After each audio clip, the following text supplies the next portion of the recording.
Un compromiso de mínimas logró Grecia frente a la troika europea, esto frente a sus acreedores, de modo de estirar el tiempo, de lograr un alivio de cara a julio, que es la fecha clave en la cual debería pagar, y de cara a 2019, que es otra fecha clave que tiene Grecia.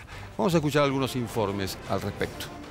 Είναι προφανές ότι μετά την πρόοδο που επετέχθη στο χθεσινό Eurogroup, με υποχωρήσεις από όλες τις πλευρές, είναι τώρα η ώρα και για τη Γερμανία να βαδίσει στο δρόμο του ρεαλισμού.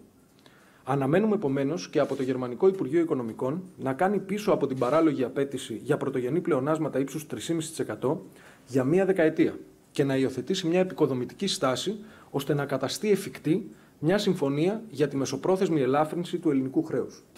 There will be a change in the policy mix, if you will, moving perhaps away from austerity and putting more emphasis on deep reforms, which has also been a key element for the IMF.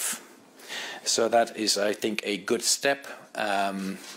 We have to realize that there is no agreement, there is no political agreement at this point. That will be too early. It's a very positive and good step that the institutions have enough confidence and a common agreement to go back to Athens. Αν με ρωτάτε, κύριε Λεβέντη, αν συμφωνώ εγώ προσωπικά και η κυβέρνησή μου στην αναγκαιότητα αυτής της αλλαγής μείγματος πολιτικής, θα σας πω όχι. Όμως όταν πας σε μια διαπραγμάτευση είναι προφανές ότι θα κερδίσεις, αλλά θα αναγκαστείς να κάνεις και κάποιες υποχωρήσεις. Και σήμερα έχω την απόλυτη πεποίθηση ότι πετύχαμε έναν έντιμο συμβιβασμό. Συμφωνήθηκε για πρώτη φορά μετά από 7 χρόνια, και αυτό είναι κρίσιμο, να αφήσουμε πίσω την αρχή της διαρκούς λιτότητας. Και την κοροϊδία που πέφτει σήμερα από τα 2 τελευταία χρόνια, κοροϊδεύουν τον κόσμο, να πούμε, έχουν μειωθεί οι συντάξεις μας, έχουν μειωθεί οι ιατροφαρμακευτικές, έχουν εξαθλιώσει τα πάντα, έχουν τη βιομηχανία σταματήσει, δεν παράγουμε και μιλάνε για ανάπτυξη, δηλαδή καθαρή κοροϊδία ανάπτυξη. Εμείς δεν είχαμε καμία αυταπάτη ότι εκεί οδηγούσαν όλο αυτό το παιχνίδι. Προσπαθούν να το περάσουν στους εργαζόμενους όσο μπορούν πιο μαλακά. Στην ουσία, άλλη μια φορά, αυτοί που θα πληρώσουν το κάγκελο θα είναι οι συνταξιούχοι, οι εργαζόμενοι. Things that were considered as routine and everyday things, no? For instance, being able to pay your energy bill or your telephone bill are now considered to be extremely difficult.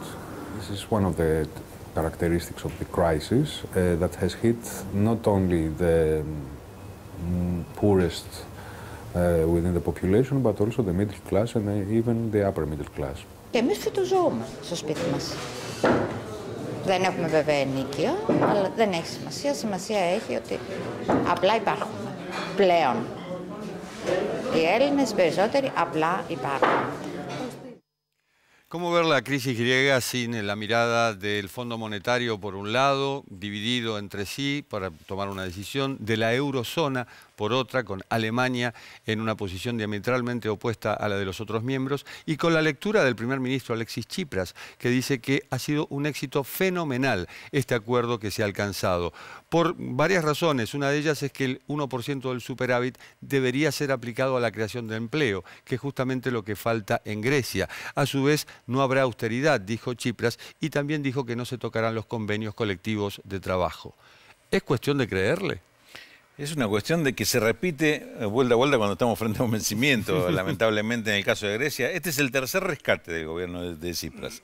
Y cada uno de estos rescates significa que los organismos europeos le presten la plata para cubrir los vencimientos y pagar los vencimientos de deuda y lograr un nuevo plazo para pagar las nuevas deudas. Cuando llega el momento del vencimiento, volvemos otra vez a los mismos. Y en cada uno de estos episodios que se va dando es donde aparecen los condicionamientos para la política de Grecia, condicionamientos que son los que están provocando que esto, que como veíamos en los testimonios, que los griegos simplemente subsistan, no tienen posibilidad de desarrollo en estas condiciones. Hubo inclusive declaraciones de esta semana, hubo un cruce bastante duro entre la titular del Fondo Monetario, Christine Lagarde, y Angela Merkel con respecto a cómo se iba a resolver este round de las negociaciones con Grecia, porque Lagarde fue muy dura cuando dijo: Grecia no necesita un rescate de su deuda, sino profundizar sus reformas en sus sistemas de impuestos y pensiones. Insiste en profundizar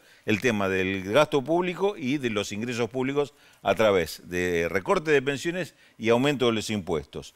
Merkel le marcaba que lo urgente es resolver el tema de los vencimientos. Merkel lo está pensando también, que son los bancos alemanes los principales acreedores. Entonces se dio una disputa y un condicionamiento adicional del Fondo Monetario que todavía endurece más las negociaciones del lado de Bruselas, del lado europeo. Tsipras obviamente quiere evitar que esto termine prácticamente ahogando a su propio gobierno, pero esto es lo que viene haciendo desde el principio, desde que aceptó este tipo de acuerdos. No parece que esto vaya a ser la solución, simplemente estirar los plazos, como vos decías al principio cuando presentaste los testimonios, y pareciera ser que Grecia no puede escaparle a esta condena en la que se ha metido. No con este gobierno, porque ya los rescates y los programas de ajuste venían con los gobiernos anteriores. Por eso llegó Tsipras y llegó Syriza al gobierno, pero no logró cambiar este tipo de políticas y este condicionamiento. De hecho, Grecia ha comprado en los últimos años fragatas, por ejemplo,